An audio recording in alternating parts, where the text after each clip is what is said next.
कारी मजहर इकबाल फरीदी साहब मेरा वेट कर रहे हैं। मैंने जरा पैदल आना सी, इस वास्ते देर हो गई जी। नाज़रीन, कारी मजहर इकबाल फरीदी साहब जो कि 82 वेल के इमाम खतीब ने और मेरे बड़े प्यारे दोस्त ने। अस्सलाम वालेकुम जी। कारी साहब ड्राइविंग कर रहे हैं तो असी गड्डी का काम कराना, की काम कराना कारी साहब? इन वाश करवाना जी जी। ते उस बाद ग्रीस क्रूज लगवानी। ग्रीस लगवानी। अच्छा अच्छा। और 2 हीटर लेने। 2 हीटर घर वास्ते ते 2 बोर्ड लेने। बोर्ड बिजली के बोर्ड? जे बिजली वाले बोर्ड। जी जी। और एक हीटर है घर वाला, रोटी पकाने वाला, सालन बनाने वाला। वो बिचू पता नहीं कोई मसला हो गया, सेट करवाना।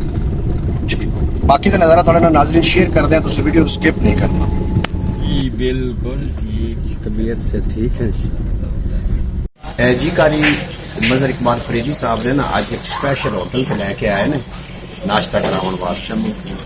शमा फूड्स, ए खोखा बाजार के बिल्कुल नजदीक। अच्छा कारी साहब, थोड़ा फेवरेट होटल केड़े ने? सही बात है, जिथों अच्छा खाना मिल जाए। मैं वैसे ज्यादा अफगान वाले काम कर रहा या जेड़े हैं अपना आलम वाले, उत्थों खाना अच्छा खाई, नहीं तो फिर वो जाके बाहरों पठाना को खाई दे। अच्छा, ते ए थोड़ा फर्स्ट टाइम थोड़ा? इन्हें को फर्स्ट टाइम है ये जनाब, थोड़े में सिरे ना आए। चलो खैर, जो नसीबा जो अपन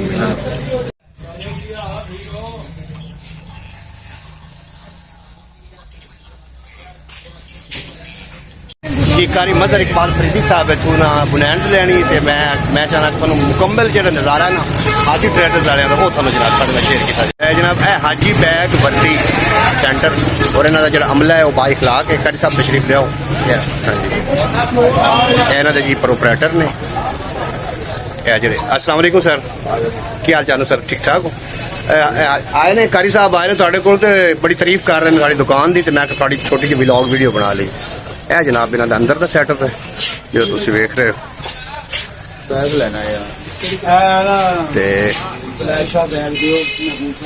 इत्थे जी बैग ते स्कूल दी वर्दियां ते बाकी सारा कुछ इत्थे जनाब मिलता।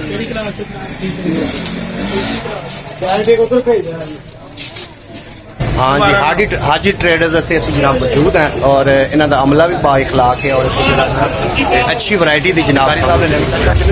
नहीं वैसे तो आम दीन में 1050 रुपए नहीं, लेकिन इज्जत करते हैं इमाम मस्जिद समझ के जी। मैंने उन्होंने बड़ी रियायत करके 900 इत्थे ही आ रहे? मैं काफ़ी देर तो बच्चों की वर्दियाँ इतों। अच्छा, वो एक बड़े इन्होंने भाई ने। नाम है? मेरा नाम जैन अली। जैन अली, बड़ी खुशी हुई तुहाडे नाल मिल के। तुसीं माशाअल्लाह डील अच्छा कीता, बाकी लेना देना तो नसीबा नहीं जाता। ते जेहड़े प्रोपरेटर ने मालिक उन्होंने नाम हाजी जुल्फकार, हाजी निशान, हाजी जिशान साहब ते हाजी जुल्फकार साहब। जिहड़ी दुकानदारी होंदी है 2 कन्ना दी दारी होंदी है। अगर कोई बंदा 2 कन्ना दी दारी ना कर सके तो दुकानदारी ना करे, क्योंकि दुकानदारी। जनाब चैनल को सबसक्राइब करके बेल नोटिफिकेशन जरूर प्रेस करना।